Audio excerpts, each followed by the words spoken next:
Well, welcome. We're glad that you're here, glad that you've set time aside to be a part of this 6-week series. My name is Gordy.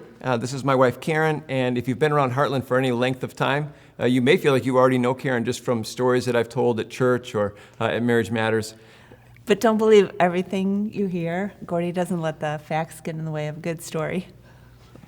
Anyway, we're glad that you're here. We're going to be talking about this question that really is looming for all of us. Why am I here? Why are you here?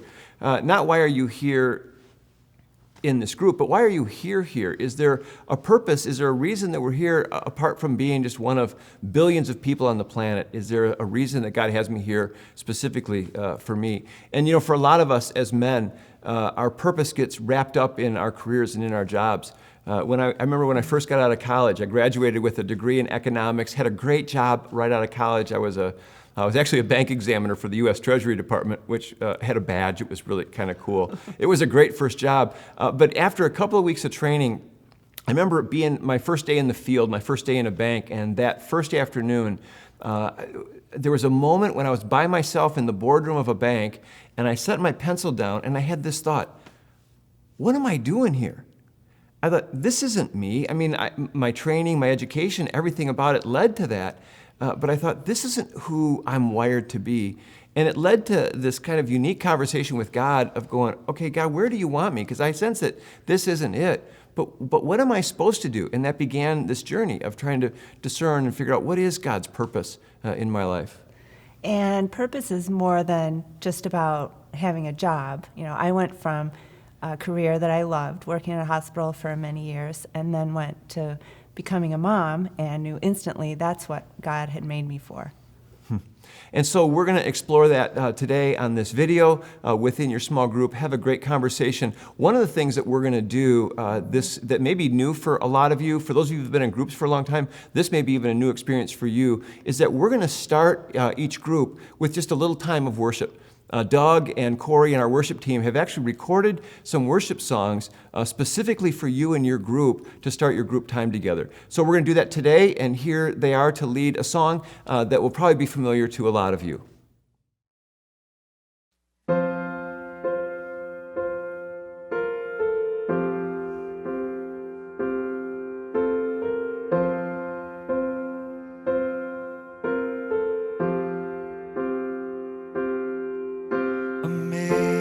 Amazing grace, how sweet the sound that saved a wretch like me. I once was lost, but now I'm found. Was blind, but now I see. My chains are gone, I've been set free. My God, my Savior has ransomed me. And like a flood, His mercy reigns, unending love, amazing grace.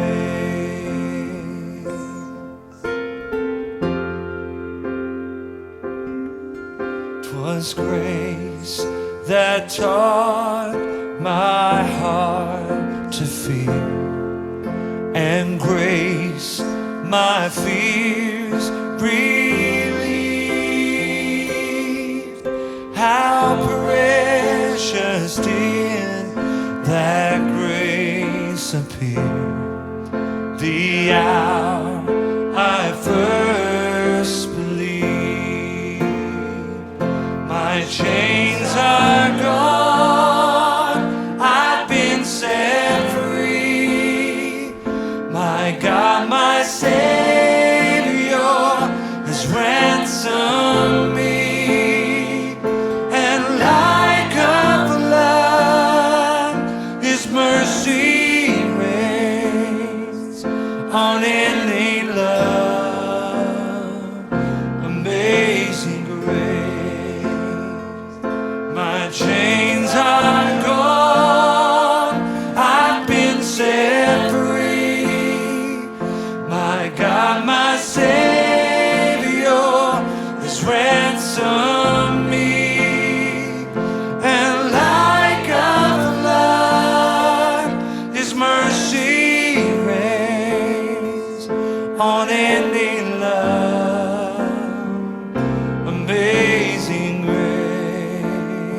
unending love, amazing grace.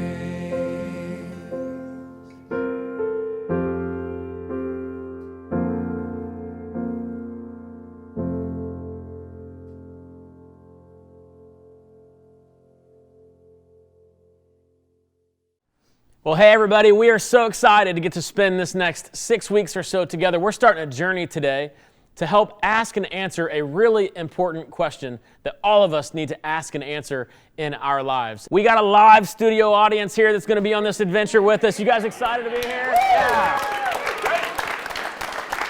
It's going to be great. And I'm so thankful for those of you who have opened up your homes, who have invited friends together. You're gathering around somewhere, maybe in somebody's living room or a coffee shop around town.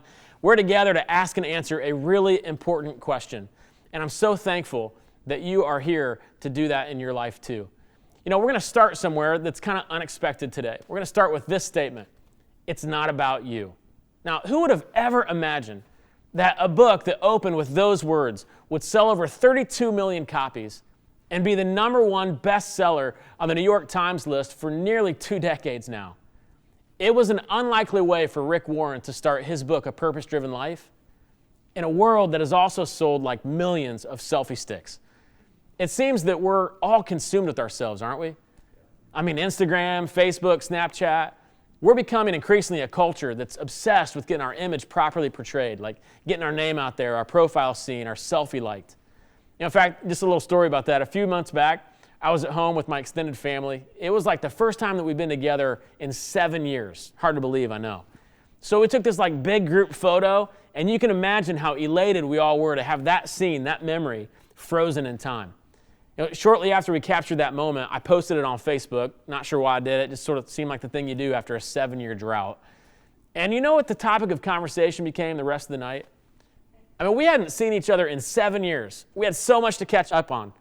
But about every 20 minutes or so, someone would shout from another room, "How many likes do we have?" I mean, you like enter a room and someone would be staring at their phone and they'd say like 87 likes or 104 likes or 273 likes. You know, I'm not sure anyone actually made eye contact with each other for the rest of the night. We just like kept staring at our phones, you know, wondering how many likes we were going to get. We're obsessed with ourselves, aren't we? Like the words of that country song, I want to talk about me. I want to talk about I want to talk about #1, oh my, me, my, what I think, what I like, what I know, what I want, what I see. I like talking about you usually, but occasionally, I want to talk about me. So you know what we're going to do? For the next 6 weeks, we're going to talk about me. We're going to talk about you. We're going to ask and answer one of the most profound, timeless, and personally captivating questions that has ever been posed. Why on earth am I here? I mean, like, why am I here? What is this life? What's my life all about anyway? You ever asked that question before? You guys ever asked that? I mean, I remember like it was yesterday. My college commencement ceremony had just wrapped up. Graduates had already thrown their caps, and I didn't quite have my life figured out yet. I didn't have my future figured out, no job, no real sense of direction. And I remember I was walking to my car, like across the parking lot there, when President Keith Ray hollered my name from across the lot. And I turned around, we kind of met halfway, and then he did something profound in my life. He put his arm around me, and he quoted a line from Jesus. He said, "Josh, to whom much has been given, much more will be expected." And it stopped me in my tracks. I'll never forget it. And then he looked me into the eye and he said, "Make it count. Josh, make your life count." And that single moment has been shaping me, motivating me, compelling me. You know, over the next 6 weeks, we're going to circle up together like you are right now. And we're going to learn from each other. We're going to hear from some great communicators. We're going to discover how to make our lives count, how to have a purpose, like live with a purpose, on purpose, with a vision and strength and depth and integrity and meaning. To know with certainty, man, this is why I'm here. And you know, to answer that question, we're going to explore 5 very intentional, very specific attributes of how God has a calling on your life. And maybe that's like a new concept for you. Maybe you've never considered the fact that your life has a calling. You know, many of us naturally associate our calling with our job, right? I mean, it's that thing, that vocation, that career that you wake up to, that you set yourself to day in and day out. It might be that office that you sit in or the industry that you produce for, whatever career it is that you're building. But here's the deal. Your job and your calling, they are not the same thing.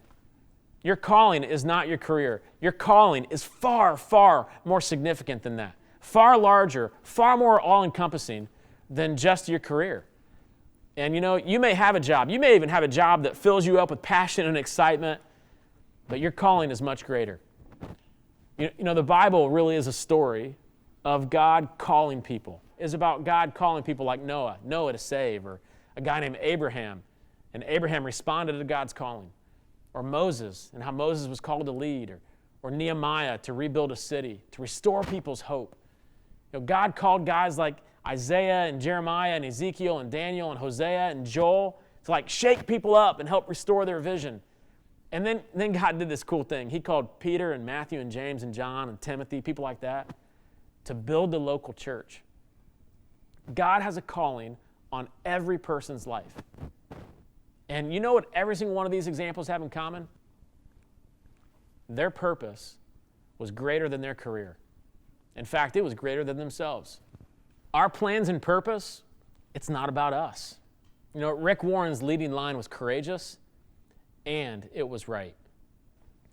Every week when we're together, we're going to have the opportunity not just to hear about this, but to actually talk about it, process it together, begin to apply it to our lives. So I'm just curious if those of you who are in the room with me now, maybe you want to talk about this in your group a little bit later on. What are some steps that you guys have taken to actually begin to discover your purpose, to make your life count? I married a pastor. All right. My wife, everyone. Meet my wife. All right, beyond meeting me, what are some steps you've taken to discover your purpose? I think, honestly, letting go of the reins. I think just letting go of the control and feeling like I have to be in control of everything and just trusting God and walking through the doors, that has been just a total act of obedience and faith, blind faith, scary, but it has grown me in the most unbelievable ways, because I would have never imagined the life that I have now compared to what it used to be. How about some others of you? What are some ways? That's really helpful. Thank you. What are some other ways that you guys, some steps you've taken? I'm probably the exact opposite of Pilar. I didn't want any reins. I let everybody make decisions for me. And for me, it was picking those reins up and no, this is where I'm going to stand firm. This is who I'm deciding to be, and taking charge, making decisions, wanting responsibility in my life. For the longest time, I was like a gypsy. If it didn't fit in my Volkswagen, I didn't want it. I wanted to be able to travel around the country and had no ties, and, didn't want anybody to love me. I didn't want anybody around me. I wanted to be able to come and go as I pleased. And at one point, you have to grow up and pick up responsibility. And for me, that's what it was picking up responsibility and taking control of my own life. That's awesome. Thank you for sharing that. Thank you. How about somebody else? What's some step you've taken? My name is Keith, and this is my wife, Tammy, and I had to be willing to step out of my comfort zone. And about 6-7 years ago, I was leading at ShareFest, standing in a public gymnasium in front of 150 Christian and non-Christian volunteers. And I had to open with prayer in a public school in front of believers and non-believers. And I'd done small prayers with small groups, but nothing ever like that. So, to take that step and to just trust God to put the words in my mouth and get involved in that and get out of myself and just make it about why we're there and why we're helping at the school, and just getting out and helping the community and making a difference for others. It just had to be about something else but me, and that's what I had to do. It's not about you. We're going to discover that over this next 6 weeks together. And as we kick it back into the groups and you guys have the opportunity to discuss this in whatever environment you're sitting in right now, guys, think about some other words that Keith Ray, the president of the university where I graduated, some other words that he said to me one time. He said, almost nothing happens by a casual affair. It's by intentionality that things get done. And my heart, my hope, my prayer for you over this next 6 weeks is that you'll just be super intentional, man. Keep coming back to the environment that you're sitting in right now. Give this a shot. Connect with some friends. Listen deeply and closely to all the things that we're going to explore together. And then start taking some steps. And who knows, maybe we get to the end of this, you'll be one step further, hopefully a lot of steps further, closer to understanding what your purpose is, how to really begin to make your life count. So we're going to have a great time together, have a great discussion back in your group. Man, thanks so much for joining into this journey.